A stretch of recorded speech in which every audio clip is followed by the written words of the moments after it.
அண்ணா ஏசு நேசிக்கிறார்ண்ணா. ஐயா இருந்தாங்கண்ணா ஏசு நேசிக்கிறார்ண்ணா. தமிழ் படிப்பீங்களா? சரிண்ணா சரிண்ணா. ஏசு பற்றி சொல்லலாமா? ஏசு நல்லவர்ண்ணா. நமக்காக ஜீவனை கொடுத்தவர், நமக்காக அடிக்கப்பட்டவர். சரி உங்களை ஆமா உங்களை வாழ வைப்பார்னா நீங்க நல்லா இருப்பீங்க. ஆமா எங்க இருந்து வரீங்க? ஓ சரிண்ணா சூப்பர் சூப்பர். வடபண்ண எந்த இடம்? ஓ சரி சரி சரிண்ணா நல்லா இருப்பீங்க அண்ணா. நீங்க? சரிண்ணா சரி. பிள்ளைகள்லாம் இருக்காங்களா? நல்லா இருப்பீங்கண்ணா. ஏசு ஒரு முறை தேடி பாருங்க. நம்ம வாழ்க்கையில் அவர் தான் அற்புதங்களை செய்தவர், அதிசயங்களை செய்தவர். ஆமா நமக்காக பரலோகத்திலிருந்து இந்த பூமிக்கு வந்தார்ண்ணா. நாங்களாம் ஒரு இந்து குடும்பத்தை சேர்ந்ததுண்ணா. இன்னைக்கு ஏன் இந்த நேரத்துல இங்க வாரோம்னா பிழப்புக்காக இல்லை, பிழப்புல ஏகப்பட்ட பிழப்பு இருக்கு. நிறைய கூட்டம் வர ஆக்கிட்டா அவங்களுக்கு ஏதாவது இயேசுவை பற்றி சொல்லலாமே. எங்க அப்பாலாம் பூசாரி, எங்க அம்மாலாம் சாமியாடி, எங்க தாத்தா சாமியாடி. இன்னைக்கும் பேர் குருசாமி தான். பார்த்தா ஆதார் கார்டு பார்த்தீங்கன்னா இன்னும் குருசாமி தான். வேற மாத்தல, வேற மாத்துறது அவசியம் இல்லை. அவர் உள்ளத்துல வைப்பாரு, என் குடும்பத்தை வாழ வைப்பாரு என்று சொல்லி அவரை நீங்க ஏற்றுக்கொண்டீங்கன்னா போதும். சர்ச்சுக்கு போறீங்க என்ன?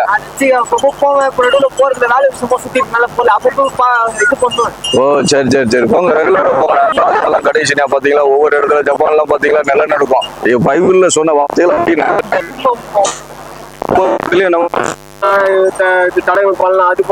கண்டிப்பா கண்டிப்பா கண்டிப்பா கண்டிப்பா கண்டிப்பா கண்டிப்பா. நாங்க இந்த சூரியத்துல பாதிக்கப்பட்டோம். எங்க அண்ணனுக்கு ஜெபா தோஷம் கல்யாணம் சரி அதை நிவர்த்தி பண்ணணும்னு சொல்லி வாழைக்கு தாலி கட்டுவாங்க, வழிபட்டீங்களா? அந்த இது பண்ண வச்சுலதான் எங்க அப்பா சைக்கிள் என்னோட ஹைட்டா இருப்பார். சைக்கிள் வந்து கீழே வந்து காலை உடச்சிருப்பாப்ல. அப்ப அதுக்கு அப்படிதான் கொஞ்சம் கொஞ்சமா எங்க அம்மா சாமியாடி அந்த சைடு எங்களுக்கு தூத்துக்குடி மாவட்டம் பேச்சம்மாளுக்கு சாமியாடுவான். எங்க அப்பா பூசாரி, எங்க தாத்தா ஒன்று விட்ட அவரு சாமியாடி. அப்படி இருக்கும்போதுதான் இதே தான் வாயிலிருந்து வரும். நான் அப்பப்ப ஆர்வம் பண்ணுவேன், என்னப்பா சொல்லிட்டு இருக்கீங்கன்னுட்டு. அதான் சொல்றேன். அது அவங்களுக்கு சொல்ல சொல்லதான் ஒரு கட்டத்துல அவங்க கிறிஸ்டினா மாறணும்னு ஆசைப்பட்டாங்க. நான் சொன்னேன் நீங்க வேண்டாம், நீங்க என்ன நீங்க அப்படி போயிட்டீங்கன்னா யாரு இது பண்றது? பூசை வைக்கிறாரு கூட எல்லாம் கிறிஸ்தவ மதத்துக்கு போயிருவாங்களே. நான் சொன்னேனே உண்மை, கடவுள் பாக்குறாரு. அப்படிலாம் இருந்து நம்ம தான் சரி இன்னைக்கு வந்து இயேசு கிறிஸ்துவை பற்றி சொல்றோம். அவர் உங்களை வாழ வைப்பாரு, நீங்க நல்லா இருப்பீங்க, குடும்பங்கள் நல்லா இருக்கும், பிள்ளைகள் நல்லா இருக்கும் சொல்லி சொல்றோம். மரணத்துக்கு அப்புறம் ஒரு வாழ்க்கை தராருன்னு, அதுதான் நித்தியமான வாழ்க்கை. இந்த உலக வாழ்க்கை வந்து ஒரு 90 வருஷம் வச்சுட்டுங்களா, 100 வருஷம். அதுக்கப்புறம் மரணம் ஒரு நாள் சந்தித்து ஆகும். அதுக்கப்புறம் ஒரு நிலையான வாழ்வு தான் இயேசு கிறிஸ்து தாரார். அதுதான் நித்தியமான வாழ்வு. மனித எல்லாரும் மறிக்கிற எல்லாரும் மோட்சத்துக்கு போறது கிடையாது. ஒண்ணு அவங்க இயேசுவை, அதுதான் ஒரு பாவ மன்னிப்பு நிச்சயத்தை வச்சிருக்கிறேன். நான் என் பாவத்தை தொலைக்க முடியாது. அவர் வந்து ஜனங்களுடைய உலகத்தினுடைய எல்லா ஜனங்களுடைய பாவத்தை அவர் ஏற்றுக்கொண்டு கல்வாரி சிலுவையில் அந்த பாவத்தை சுமந்து தீர்த்தார். அவர் சுமந்து தீர்த்ததுனால இன்னைக்கு ஜனங்களுக்கு விடுதலை. அதை நீங்க விசுவாசித்தீங்கன்னா போதும், ஆண்டவர் இயேசு போதும், அவ்வளவுதான். எல்லாமே உங்களுக்கு அந்த பாவ மன்னிப்பு நிச்சயத்தை தரும். அந்த விசுவாசத்தின் அடிப்படையில் உங்களுக்கு கிடைக்கும். அதனால உங்களுக்கு அதுக்கப்புறம் அந்த பாவம் வருது பாருங்க, பாவத்தினால் விளைவு சாபங்கள்லாம் வருது பாருங்க, எல்லாமே அவரை ஏற்றுக்கொண்டதால இதாகும், ஃப்ரெஷ்ஷாக ஆகும். நீங்க பாவத்துக்காக பாவ பரிகாரம் எதுவுமே செய்ய வேண்டிய அவசியம் இல்லை. அவரே எல்லாத்தையும் செய்து முடிச்சுட்டார். ஒரு நீங்க சொல்றீங்களா என் பிள்ளைகளுக்கு நான் எல்லாம் பண்ணி வச்சிருக்கேன்னு சொல்லி, அதே போலதான் இயேசு கிறிஸ்து நமக்காக இந்த பூமியில பாவ அதுதான் எல்லா பிரச்சனைக்கும் காரணம். அதை தீர்த்ததுனால உங்களுக்கு நமக்கு பாவ மன்னிப்பு நிச்சயம் கிடைக்குது. இங்கன்னுட்டு இல்லை, ஒரு நிலையான வாழ்வு. இதுதான் இன்னைக்கு ஒவ்வொரு இடங்களாக கொடுத்து ஒவ்வொரு ஆளு தனித்தனியா பார்த்து கொடுக்குறோம். இயேசுவை பற்றி சொல்றோம். ஒரு 2 பேருக்காக சொல்லிட மாட்டோமா?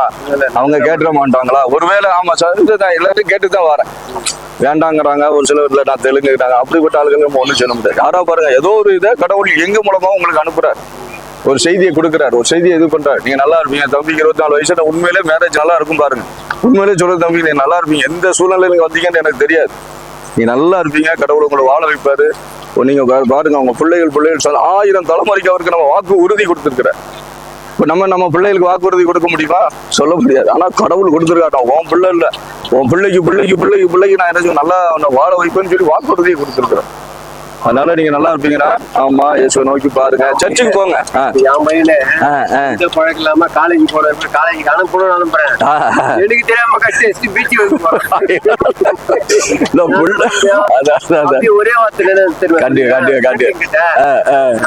மாதிரி உனக்கு தெரியாம ஆளுங்களை வச்சு நான் கண்காணிக்கிறேன் எங்க போறேன் நீங்க கேக்குறீங்க. அதனால நீ உஷாரா இருந்துக்காக அம்மா கிட்ட சொல்லிக்கிறேன். அம்மா போய் அப்படி போய் சொல்லிருக்காங்க, பீச்சுல தான் சுத்தாரா. சரி. வந்து யாரோ ஒரு பசங்க பையனை வச்சு இருக்கான், கண்காணிக்க சொல்றேன். இப்ப அவன் போகாம இருக்கான் பாருங்க. கடவுள் வந்து அந்த பாருங்க ஞானத்தை கொடுத்துருக்கா பாருங்க. கண்டிப்பா கண்டிப்பா கண்டிப்பா கண்டிப்பா போறனால தப்பு இல்லைண்ணே. சில நேரம் பிள்ளைகளை ரொம்ப நம்ம கண்டிக்க முடியாது. போறனால தவறான வழிக்கு போக கூடாதுங்கிறதா. இந்த பிள்ளைகள் என்ன ஆகிறாங்கன்னா கஞ்சா போதை வசுக இப்படி போயிடுறாங்க. இன்னைக்கு இந்த உத்திரமேறு பக்கத்துல பாத்தீங்களா உங்களுக்கு 3 பசங்க மனக்கு அழுக வருது. கஞ்சா 17 வயசு படிக்கக்கூடிய பேசுங்க, 17-18 வயசு 12th படிக்க வேண்டிய பசங்க 3 பேர் குளத்துல பிறமா இருந்தாங்கன்னா பெற்றோருக்கு எப்படி இருக்கும்? அது பார்த்தா கடைசியில கஞ்சா 3 பேர் அவன் பார்த்து பாட்டாங்க பார்த்தீங்களா. அப்ப இது எதனாலதான் பிசாசு அழிக்கிறவன், அவன் கொள்ளுகிறவன், வேற ஒண்ணும் அவனுக்கு தெரியாது. அவங்களுக்கு எப்படி இருக்கு? அதுதான் சொல்றேன். இதெல்லாம் பிசாசுனுடைய திட்டங்கள். அதாவது இளைய தலைமுறையில நாங்க அதை தான் சொல்றோம். இளைய தலைமுறைகளை அழிக்கணுங்கிறது திட்டம். கடவுளுடைய திட்டம் அவனை வாழ வைக்கணுங்கிற திட்டம். ஆனா பிசாசுடைய திட்டம் அவங்களை அழிக்கணுங்கிற திட்டம். இதைத்தான் நம்ம சொல்றோம். இது மற்றவங்களுக்கு எப்படி இருக்குன்னா இது மத மாற்றம் பண்றாங்க. இது மத மாற்றம் கிடையாது. வாழ்க்கைக்கு சிங்கப்பூர் மட்டும் அந்த லாங்கு. ஓ சரி. அது ஏதாவது சர்ச்சுக்கு தான் நீங்க போகணும். மேற்கொண்டு இயேசுவை பற்றி அறியணும். நானு மேஸ்திரி கொத்தனார். ஓ சரிண்ணா சரிண்ணா சரிண்ணா. மேஸ்திரின்னு நானும் வண்டி இருந்தானே உங்களுக்கு. அவங்க வீடு அந்த வீடு பண்ணல. ஓ சரி சரி. வீடு நல்ல கண்டிப்பா கண்டிப்பா கண்டிப்பா போவேன், எல்லாம் பண்ணுவேன். ஓ சரி. நாங்களும் பாருங்க வன்னியவர்கள சத்திரியர் தான். அக்னியில இருந்து தோன்றணும் கேள்விப்பட்டிருக்கீங்களா? அக்னியில இருந்து தோன்றினா நிலைப்பாடு. இது யாருக்குன்னா அரசர்களுக்கு அந்த நிலைப்பாடு. நாங்க அக்னியில இருந்து தோன்றணும், அக்னியில இருந்து தோன்றணும், உண்மை சொல்றவங்களுக்கு. ஆனா புராணம் இதை சொல்லுது. ஆனா கடவுள் என்ன சொல்றாருன்னா தன்னுடைய தாயாகவே மனிதனை படைத்தாங்கிற.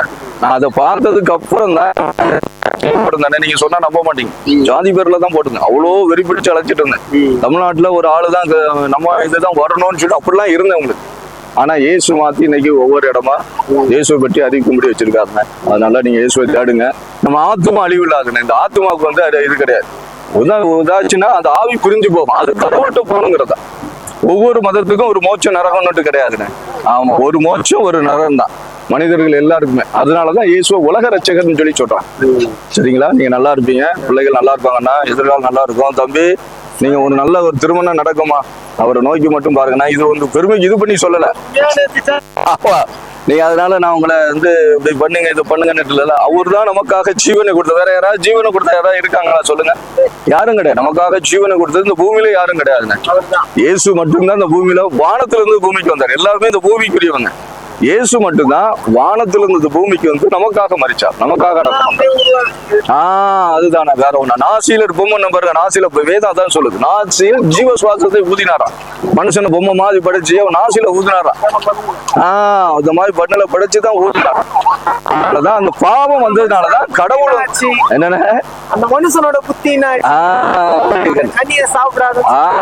அதுதான் நம்ம கடவுளை எப்படின்னா ஒவ்வொரு வழியில தேடிக்கிட்டோம். வேற ஒண்ணு. பைபிள் தான் உலக ரெக்கார்டு. பைபிள் தான் உங்களுக்கு.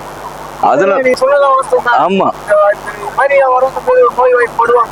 சரி சரி சரி கண்டிப்பா கண்டிப்பா கண்டிப்பா. அந்த ஆத்மா ஒரு நிலையான இடத்துக்கு போனேன். உங்களை 2 பேரும் பார்த்ததுல ரொம்ப சந்தோஷம். ஆமா பரவாயில்ல, நீங்க நல்லா இருப்பீங்க. திரும்ப திரும்ப சொல்றேன். ஆமா உங்களை வாழ நல்லா சர்ச்சுக்கு உங்களுக்காக ஒரு சின்ன ஜெபம் பண்ணட்டா? சரிண்ணா சரி. ஓ சரி பாக்குறேன். ரொம்ப ஃப்ரெண்டு. சரி எல்லா இதுவும் நான் ஏத்துக்கிறேன். அதான் சொர சொர சொர இது வேண்டாம் அது வேண்டாம்லாம் சொல்ல சொர சொர போல இல்ல. ஒரே நீங்க வேற ஒண்ணும் இல்லை. வேற சின்ன இது மனிதர்களுக்காக ஜீவனை கொடுத்தது யாருன்னு மட்டும் பாருங்க. உலக ரெக்கார்ட திருப்பி பாருங்க. வேதமும் சும்மா இது சொல்லல. நீ வழியில நின்று பூர்வ பாதைகள் எவைன்னு கேளுங்கிறார். அந்த வழியில நடங்கன்னு சொல்லி சொல்றாரு. நீ நான் சொன்ன உடனே ஏற்று அப்படிலாம் கிடையாது. பூர்வ பாதைகள் எது சத்தியம் எது உண்மை எது பொய்ன்னு விசாரித்து என்னை ஏற்றுக்கொள்ளுங்க. வானத்துல இருந்து இயேசு ஒரு ஆள் தான் பூமிக்கு வந்தார். ரத்தம் சிந்தினாரு, மரித்தாரு, அடக்கம் பண்ணப்பட்டாரு, 3ஆம் நாள் உயிரோடு எழுந்தார். இதுதான் நற்செய்திங்கிறோம். இதுதான் ஒவ்வொரு ஆத்மாவுக்கும் தேவையான ஒரு செய்தி. வேற ஒண்ணும் இல்லை. இப்ப பாருங்க, நான் வேற செய்தி எல்லாம் கேள்விப்படுறோம். எவ்வளவோ செய்தியை கேள்விப்படுறோம்.